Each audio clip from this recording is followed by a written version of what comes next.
जहाँ चाह वहाँ राह, ये बात हम सब लोग जानते हैं कि हम लोग किसी चीज़ को पाने की जितनी ज़्यादा शिद्दत लेकर आएंगे, जितनी ज़्यादा चाह रखेंगे उस चीज़ को अचीव करने के लिए, वो हमको डेफिनेटली मिलेगी और जल्द से जल्द मिलेगी। अगर हम ज़रा सी भी अपनी डेडिकेशन में कमी लाते हैं तो हमको उतना ही ज़्यादा टाइम देना पड़ता है। तो जैसा कि मैंने आपको 55 दिन में आर क्रैक कैसे करना है, इसका मैंने एक स्ट्रेटजी वीडियो बनाया था, जिसमें मैंने 55 दिन को 3 फेज में डिवाइड किया था। अगर आपने उस वीडियो को नहीं देखा है तो आप जाके उसको देख लीजिए, क्योंकि आपके 55 दिन आपको कैसे गुजारने हैं ये उसमें बहुत सही तरीके से बताया गया है, तो आपको कोई कंफ्यूजन नहीं होनी चाहिए।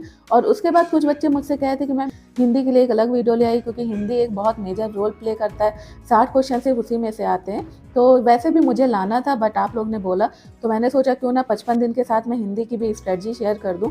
हालांकि मैंने उस वीडियो में शेयर किया था, लेकिन यहाँ मैं फुल डिटेल के साथ शेयर करूंगी कि आपको कब से कब तक कितना पढ़ना है और कैसे पढ़ना है, कहाँ से पढ़ना है और कैसे कैसे क्वेश्चन उससे बनते हैं, आप कैसे उसको विजुलाइज करके पढ़ सकते हैं, डेली बेसिस पे आपको क्या करना है, ये सब मैं आपको बताने वाली हूँ। तो अगर आपको ये सब जानना है तो आप वीडियो में लास्ट तक बने रहिए। तो welcome to my channel UPSC Ek Manzil. आज मैं बात करने वाली हूँ हिंदी को लेकर कि 55 दिन में हम हिंदी को कैसे कवर करेंगे। तो हिंदी में जैसा कि हम सब लोग जानते हैं कि 6 टॉपिक्स होते हैं, बट अगर मैं अपने पॉइंट ऑफ व्यू से बात करूं तो 6 नहीं बल्कि 7 टॉपिक्स होते हैं। वो कैसे, वो मैं आपको क्लियर कर देती हूँ कि अगर हम अपने टॉपिक की बात करें तो आपका एक टॉपिक हो जाता है अनेक शब्दों के लिए एक शब्द, विलोम शब्द, तत्सम एवं तद्भव, पर्यायवाची, विशेषण। लेकिन जब हम बात करते हैं शुद्धि की, तो शुद्धि में जो है आपका 2 फेज डिवाइड हो जाता है, एक हो जाता है आपका वाक्य और दूसरा हो जाता है वर्तनी, और ये दोनों आपके 5-5 नंबर के आते हैं। और ऐसे अगर मैं इन 5 टॉपिक की बात करूं तो ये आपके 10-10 नंबर के आते हैं, 10-10 क्वेश्चन इस टॉपिक से होंगे और 10-10 नंबर इसके मिलेंगे। लेकिन जब शुद्धि की बात करूँ तो वाक्य और वर्तनी 2 जगह में डिवाइड हो जाता है। तो आपको इसको बहुत सही से पढ़ना है, कैसे पढ़ना है ये मैं आगे बता रही हूँ। तो अगर मैं बात करूँ वीडियो की स्ट्रेटजी को लेकर कि 55 दिन में हमको हिंदी को पढ़ना कैसे, तो मैंने हिंदी को 3 सेट में डिवाइड किया। एक है सेट ए, सेट बी और सेट सी। सेट ए में मैंने उन टॉपिक को रखा है जो कि आपको डेली बेसिस पे करना है, और सेट बी में आपको विलोम और अनेक शब्द और तत्सम और तद्भव है, जो अगर आप पढ़ लेंगे तो कहीं ना कहीं आपको वो चीज़ें याद होती है। विशेषण में आपको सिंपल डेफिनेशन देख लेनी है कि सबकी डेफिनेशन क्या है और उसके टाइप्स कितने हैं और उन टाइप्स की डेफिनेशन क्या और साथ ही साथ उसके एग्जाम्पल्स क्या हैं। तो जब इन सबको आप अच्छे से समझ लेंगे तो विशेषण आप आराम से 3 से 4 दिन में कंप्लीट कर लेंगे। सेम आपका विलोम, अनेक शब्द और तत्सम और तद्भव भी होता है कि तत्सम और तद्भव में अगर मैं बात करूं तो कुछ सिंपल सी ट्रिक होती है कि मान लो अगर वहाँ पे शाह आया तत्सम में, तो शाह जो है अगर शाह आ रहा है तो वो रिलेटेड है तत्सम से, और इसी तरह अगर सा आ रहा है तो सा रिलेटेड है तद्भव से। फॉर एग्जाम्पल अगर मैंने बात की किसान, तो किसान आपका तद्भव हो जाएगा, अगर मैंने बात करी कृषक तो वो आपका हो जाएगा तत्सम। तो ये चीज़ें हम लोग को माइंड में हम लोग के बैठ जाती है जब हम लोग को अच्छे से समझ के पढ़ते हैं। सेम अनेक शब्दों के लिए एक शब्द, वो भी काफ़ी हद तक हमको याद हो जाता है, और विलोम विलोम में भी काफ़ी हद तक हमको याद हो जाता है। तो इसके लिए आपको मैं बताऊंगी कि आपको ये कैसे कवर करना है। लेकिन जो पर्यायवाची और जो शुद्धि है, तो पर्यायवाची में एक शब्द के कई शब्द होते हैं, यानी आपको एक शब्द आपने पकड़ा, फिर उसके आपको कई शब्द याद करने पड़ते हैं। समानार्थी, आपको पता ही कि पर्यायवाची समानार्थी है, समान अर्थ वाले आपको कई शब्द जो है वो याद करने पड़ते हैं। तो इसको याद करने की ट्रिक है कि आपको इसको पढ़ना है और उसको लिख लिख के देखना है। सेम आपको पर्यायवाची में भी करना है और सेम आपको शुद्धि में भी करना है, क्योंकि शुद्धि क्या होती है, बहुत कॉमन चीज़ें उसमें मिस कर देते हैं और फिर कहते हैं इसमें क्या सही है क्या गलत है। तो जब आप बार बार उन चीज़ों को पढ़ोगे, बार बार उन चीज़ों को लिखोगे, तो ये हम सब लोग जानते हैं कि हम लोग चीज़ों को जितना ज़्यादा लिखते हैं उतना ज़्यादा हमारा सबकॉन्शियस माइंड एक्टिव होता है और पेपर में वो बहुत ज़्यादा हेल्प करता है। तो इस तरह से आपको इन सारे टॉपिक को कवर करना है। और दूसरा अगर मैं बता दूं तो इनको आपको विजुअलाइज करते हुए चलना है। विजुअलाइज कैसे, वो मैं आपको आगे बता रही हूँ कि आपको उसको विजुअलाइज कैसे करना है। तो फॉर एग्जांपल जैसे लास्ट टाइम क्वेश्चन आया था कि उदीची का विलोम क्या होगा, तो जैसे कि हमने देखा कि उदीची का विलोम जो है वो अवाची है, लेकिन हमको वो चीज़ पता नहीं रहती कि आखिर वो है क्या। तो मैंने यहाँ पे दे दिया कि आप विजुअलाइज कर लो डायरेक्शन, कि ये सारे नाम जो हैं, उदीची हो गया, अवाची हो गया, नैत्रित हो गया, ईशान्य हो गया, वाग्नय हो गया, वायव हो गया, तो ये सब क्या है, ये सब आपकी डायरेक्शन है। तो अगर हम डायरेक्शन को विजुअलाइज कर लेंगे कि मान लीजिए हमने डायरेक्शन बना लिया और फिर हमने उसकी सब डायरेक्शन बना लिया और हम उसको बार बार लिख रहे हैं कि ये आपका जो नॉर्थ है वो आपका उदीची है, ये आपका जो साउथ है वो आपका दक्षिण कहलाएगा और संस्कृत में हम उसको अवाची के बोलेंगे। सेम आपका ऐसे यहाँ पे ईशान हो जाएगा और ये आपका हो जाएगा वायव। तो ये आपको पता है कि जो उसका जस्ट ऑपोजिट होगा वही आपका विलोम होगा। तो हम जितनी अच्छे तरीके से इसको विजुअलाइज करेंगे, फिर चाहे आप किसी भगवान का नाम ले लो, किसी नदी का नाम ले लो, तो हम चीज़ों को जितना ज़्यादा विजुअलाइज करके पढ़ेंगे उतना कहीं ज़्यादा हम उसको याद कर पाएंगे और एग्ज़ाम में वो हमको काफ़ी हद तक याद रहेगा। अब दूसरी बात जो मैं कर लेती हूँ कि आपको इसको याद करने में एक और ट्रिक अपनानी है, और वो हो जाता है कि आपको डेली बेसिस पे वर्ड्स को यूज़ करना है। डेली बेसिस पे आपको वर्ड को यूज़ कैसे करना है, तो इसके लिए देख लेते हैं कि मान लीजिए आपको भगवान विष्णु का नाम याद करना है। हम लोग क्या करते हैं, हम लोग उनको मोस्टली भगवान विष्णु जी के ही नाम से ही जानते हैं या उनको उसी नाम से पुकारते हैं। लेकिन जब हम जान लेंगे कि भगवान विष्णु के समानार्थी अर्थ ये हैं पर्यायवाची में, तो अब हम लोग भगवान विष्णु की जगह उनको उस नाम से पुकारना शुरू करेंगे। हम लोग डेली बेसिस पे पूजा करते ही हैं, फिर चाहे आप किसी भी धर्म के हो तो अपने अपने हिसाब से सब लोग अपने अपने धर्मों की पूजा करते हैं। तो हमको जब ये चीज़ पता रहेगी कि शंकर भगवान के और क्या नाम है और शंकर भगवान को हम अदर नेम से भी पुकारेंगे, तो इस तरह से डेली बेसिस पे हम इन वर्ड को यूज़ करके काफ़ी हद तक हम पर्यायवाची को याद कर सकते हैं।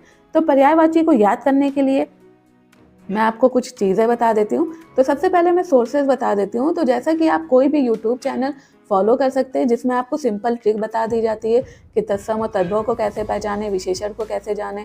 तो इस तरह से आप एक बेसिक कॉन्सेप्ट वहाँ पे क्लियर कर सकते हैं। मैंने काफ़ी लोगों से सुना था हिंदी भास्कर के बारे में कि हिंदी भास्कर अमरनाथ सर का चैनल है जहाँ पे वो हिंदी बहुत अच्छे तरीके से कवर कराते हैं। तो अगर आप चाहो तो आप उनको भी फॉलो कर सकते हैं, या आपको कोई और भी यूट्यूब चैनल जो कि सही लगता है आप उसको भी फॉलो कर सकते हैं। साथ ही साथ आपका जो दूसरा सोर्स हो जाएगा वो हो जाएगा घटनाचक्र पूर्वालोकन। हाँ, एक चीज़ और, आप कोई भी सोर्स फॉलो कर रहे हैं तो उसके आपके हैंड रिटन नोट्स ज़रूर होने चाहिए कि लिखने से हमको रिकॉल ज़्यादा होता है। तो आपको ये कर लेना है एक सोर्स। दूसरा आपको पूर्वावलोकन कर लेना है। डेली टारगेट में अगर मैं बात करूँ तो डेली टारगेट में मैंने आपको बताया कि मैंने 3 सेट में चीज़ों को डिवाइड किया। तो सेट ए आपका हो जाएगा पर्यायवाची, और आपका मैंने एक और चीज़ बताई थी शुद्धि और अशुद्धि। सेट बी में आपका विलोम हो जाएगा, अनेक शब्द हो जाएंगे, तत्सम तद्भव हो जाएंगे, और सेट सी आपका विशेषण से रिलेटेड हो जाएगा। तो सेट ए आपको क्या करना है, सेट ए आपको डेली बेसिस पे करना है। जैसा कि मैंने बताया आपको इसको बार बार लिख लिख के देखना है। जितना ज़्यादा आप लिखेंगे उतना ज़्यादा आपको चीज़ें रिकॉल होने लगेगी। सेट बी में आपको विलोम को कवर कर लेना, और इसका टारगेट है आपको 1 से 5 जून तक आपको विलोम को अच्छे से कवर कर लेना है, उसके क्वेश्चंस भी लगा लेने हैं। फिर आपको वो, ताकि कहीं से भी क्वेश्चन बने तो आप कर लो। अनेक शब्दों के लिए एक शब्द भी आपको 6 से 8 जून तक कवर कर लेना है, और तत्सम और तद्भव जो है वो आपको 9 से 11 जून तक कवर कर लेना है। फिर सेट सी जो है वो विशेषण का हो जाएगा। विशेषण आपको 12 से 15 जून तक कवर कर लेना है।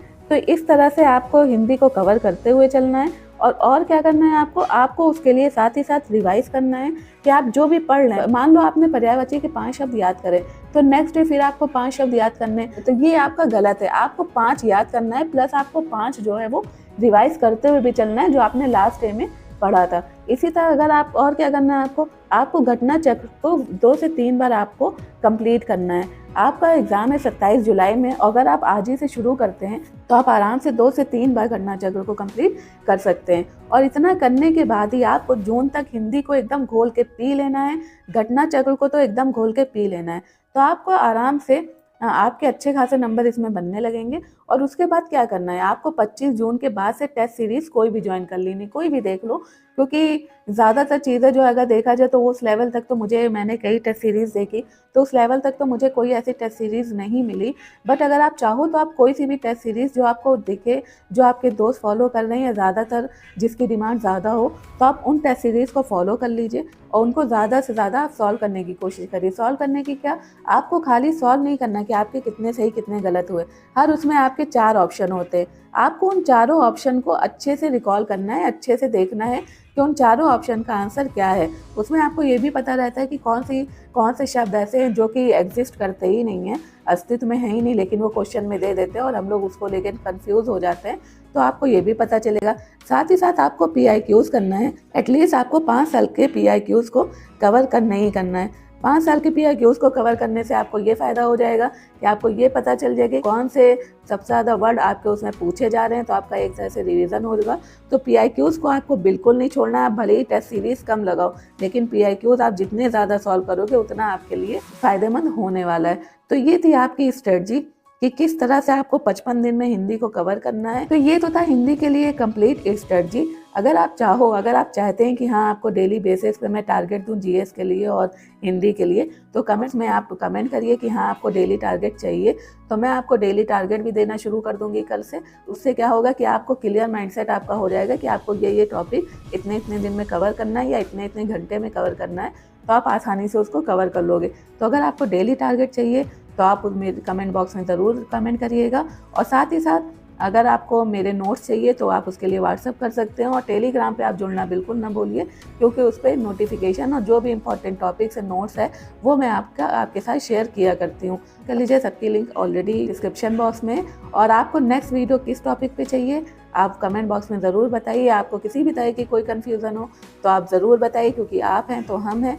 तो आपको कोई भी प्रॉब्लम आती है पढ़ाई से रिलेटेड तो आप मुझे मैसेज कर सकते हैं, कमेंट कर सकते हैं, और मैं उसको जल्द से जल्द कोशिश करूँगी रिजॉल्व करने की। मिलते हैं नेक्स्ट वीडियो में, तब तक के लिए अपना ख्याल रखें, पढ़ते रहें। Thank you, bye bye.